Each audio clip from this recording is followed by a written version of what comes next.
ውድ የጌታ ወገኖችና የእግዚአብሔር ቤተሰቦች እግዚአብሔር ስለ ሁሉ ነገራችን መልስ አለው። ሐሳቡንም የጠቀለለው በቅዱሳት መጻሕፍት ነው።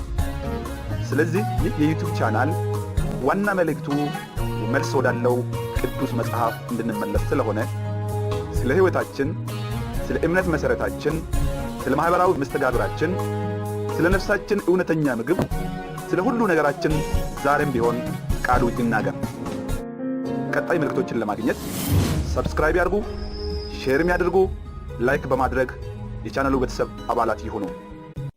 ቤተ ክርስቲያን በማህበረሰብ ውስጥ መለኮታዊ ሐሳብን እንዳታገለግል የሚያደርጉ አንዳንድ ውስጣዊና ውጫዊ ፈተናዎቿን በአጭር ጽሑፍ ለመጠቆም ይሞክራለሁ።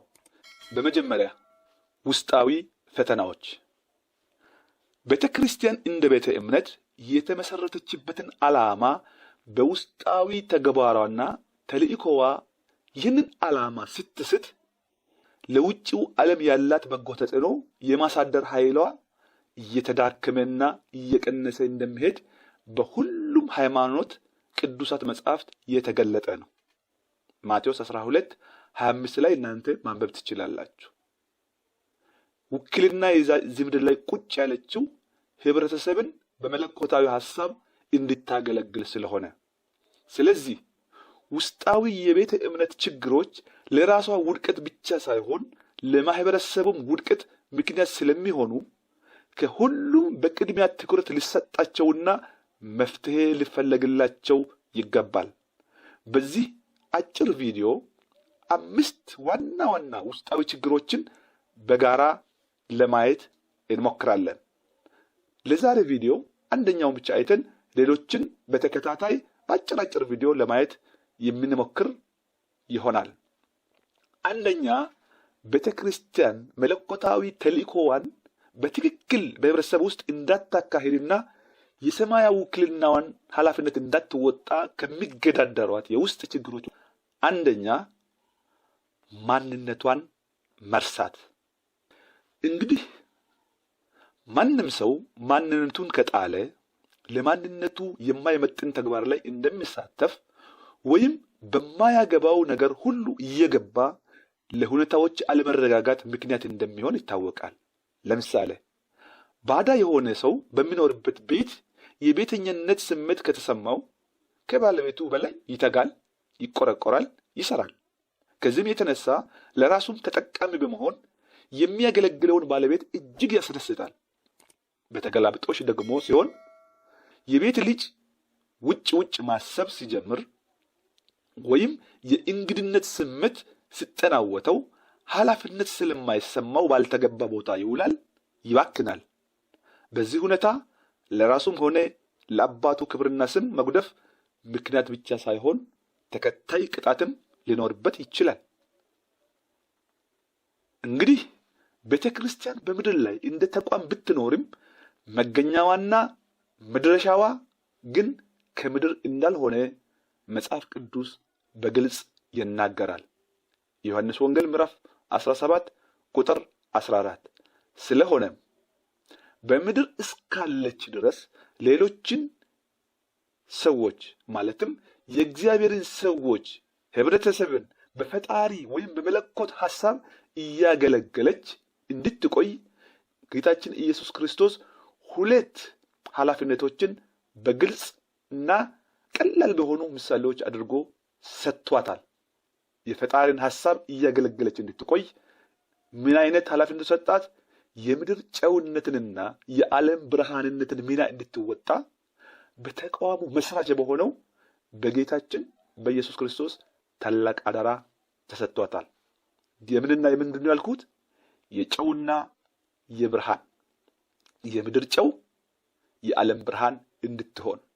እንዲያውም ማቴዎስ ወንጌል ምዕራፍ 5 ቁጥር 14 ላይ ይህንን አጉልቶ ለማሳየት ጌታችን ኢየሱስ ክርስቶስ የተጠቀመው ምሳሌ እንዲህ የሚል ነበር። በተራራ ላይ ያለች ከተማ ልትሰወር አይቻላትም። ቤተ ክርስቲያን ልትገለጥበት የሚገባው ኳሊቲ ቁጥር 13 ላይ ጨውና ብርሃን ብሎ ከተናገረ በኋላ ነው ቁጥር 14 ላይ በተራራ ላይ ያለች ከተማ ልትሰወር አይቻላትም። ክርስቲያን በኳሊቲው እውነት ክርስቲያን ከሆነ ሊደበቅ አይችልም ማለት ነው። እንግዲህ ሁለቱም ባህሪያት ባጭር እንመልከት። ጌታችን ቤተክርስቲያን የምድር ጨው እንድትሆን ይጠብቅባታል። የጨው ባህሪያትና ጥቅሞች ብዙ ቢሆኑ ቢያንስ ሁለት ባህሪያቶቹ ለአንድ ቤተ እምነት ወይም ማህበረሰብ ትላልቅ እሴቶች መሆን ይችላሉ። እነዚህም ባህሪያቶች የማጣፈጥና የማቆየት የጨው ባህሪ ስለሆኑ ማለት ነው። ጨው ምግብን በማጣፈጥ ያገለግለናል። ሊበላሽ የሚችለውን ምግብ ደግሞ ሳይበላሽ እንዲቆይ ይጠቅማል ማለት ነው። ጨው ያልተጨመረበት ምግብ አይጣፍጥም። ጨው ያልተነሰነሰበት ዝልዝል ስጋ እስከተፈለገው ቀን ድረስ በተፈለገው ጥራት ልክ ቋንጣ ሆኖ ሊቆይልንም አይችልም። ስለዚህ ጌታችን ኢየሱስ ክርስቶስ ቤተክርስቲያን የምድር ጨው መሆን አለባት ብሎ ሲያዝ ቤተክርስቲያን በጨውነት ባህሪዋ መልካም መንገድ የማሳየትና የማስተማር ኃላፊነት ያለባት ሲሆን ይህ የማጣፈጥ አገልግሎት ሲሆን፣ በሁለተኛ ደረጃ ደግሞ በዓለም ላይ ያለው የማህበረሰብ አኗኗር መበላሸት ከሚገባው በላይ እንዳይበላሽ አረጋግቶ ማህበረሰባዊም ሆኑ ሀገራዊ ግቦች እስኪሳኩ ድረስ የማቆየት ሚና ይጠበቅባታል ማለት ነው።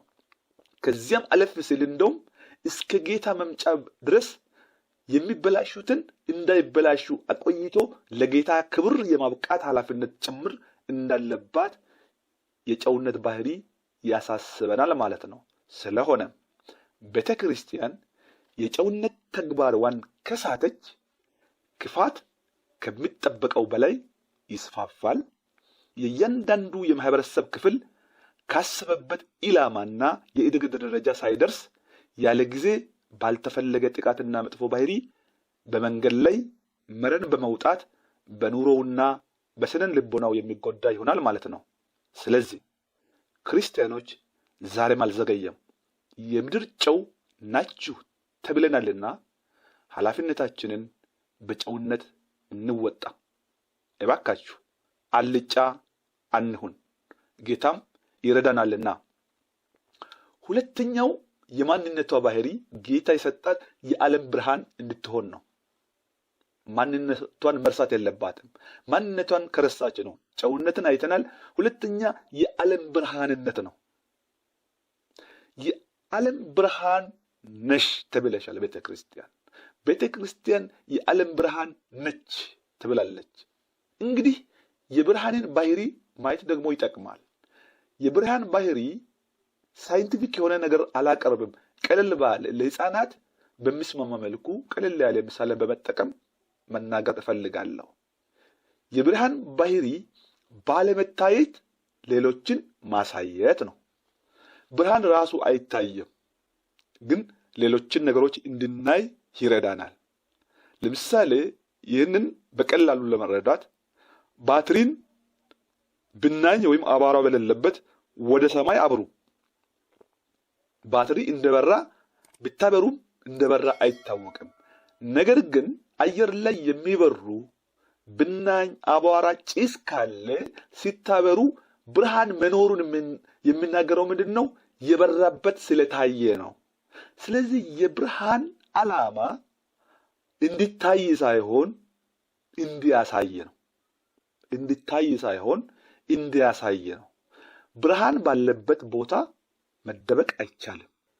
የክርስትና እምነት መስራችና ፈጻሚ የሆነው ጌታችንና መድኃኒታችን ኢየሱስ ክርስቶስ የእርሱ ኑሮ ወይም ሕይወቱ የሰዎች ብርሃን ነበረች።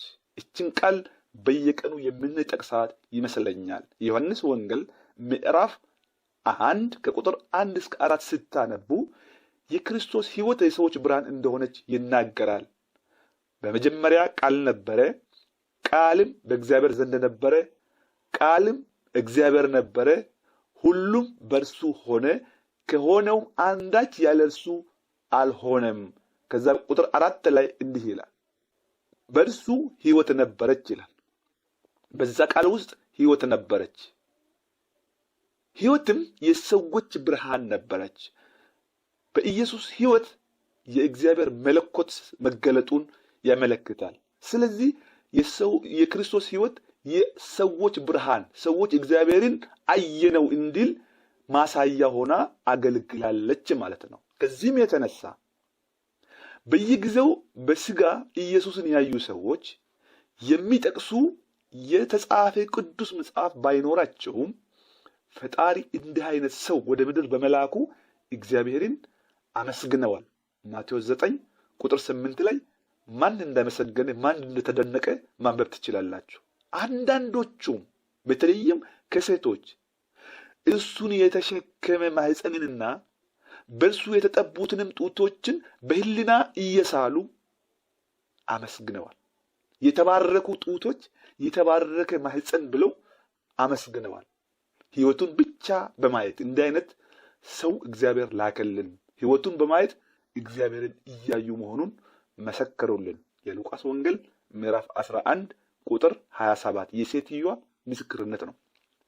ስለሆነ ክርስቲያን እንደ ክርስቶስ ተከታይ ሰዎች ስራቸውንና ኑሯቸውን አይተው በሰማይ ያለውን እግዚአብሔርን እንዲያመሰግኑና እንዲያከብሩ ጥሪ ደርሷቸዋል። ኃላፊነትም አለባቸው። በዛ ኃላፊነት ደግሞ መጠየቅም አለ። በእግዚአብሔር የፍርድ ወንበር ፊት እንቆማለን። ለተናገርነው ቃል ለእያንዳንዱ ከንቱም ይሁን ጥሩ ቃል እንጠየቃለን። ምክንያቱም ኢየሱስ ራሱ ከነ ኃላፊነት ሰጥቶናል። ለእያንዳንዱ ለሚታወጣት ከንቱ ቃል ሁሉ በፍርድ ቀን እንደምንጠየቅ ይናገራል። ማቴዎስ ወንጌል ምዕራፍ 12 ላይ ከቃል የተነሳ ይፈረድልሃል፣ ከቃል የተነሳ ይፈረድብሃል ብሎ ይነግረናል። ስለዚህ ክርስቲያኖች ሁለቱ በጌታችን የተሰጡ ኃላፊነቶችን መርሳት ማለት ራስን መጣል ነው። ወደ ማንነታችን እንመለስ። ወደ የምድር ጨውነት ኃላፊነት እንመለስ። ወደ የዓለም ብርሃንነት ኃላፊነት እንመለስ። ዓለም በእኛ ምክንያት ይጣፍጥ፣ በእኛ ምክንያት እድሜዋ ይርዘም፣ ሰዎች ለንስሐ ይብቁ። ሰዎች ደግሞ የዓለም ብርሃን ስንሆን እግዚአብሔርን በእኛ በኩል ያያሉ ማለት ነው። ይህ ብዙ ስራን አይጠይቅም፣ ታማኝ መሆንን ብቻ ይጠይቃልና የጌታ ወገኖች ከዚህ የተሻለ በመንፈስ ቅዱስ ኃይል እንደምታደርጉ አስባለሁ። ሌሎችንም ለማገልገል ምቹ ግራውንድ ፈጥረን ወደ ጌታ ሰዎችን በኑሯችን እንደምንስብ አልጠራጠርም። ኃይሉ ከእግዚአብሔር ነውና። ለዛሬው ቪዲዮ እዚህ ጋር እናበቃለን። ረጋ ብላችሁ ስላዳመጣችሁኝ እግዚአብሔር ይባርካችሁ። በሚቀጥለው ክፍለ ጊዜ ደግሞ በሁለተኛው ቤተክርስቲያንን በሚገዳደር የውስጥ ፈተና እንገናኛለን። እስከዚያው እግዚአብሔር ሰላሙን ያብዛልን። እወዳችኋለሁ። እግዚአብሔርም ይወዳችኋል። ተባረኩ።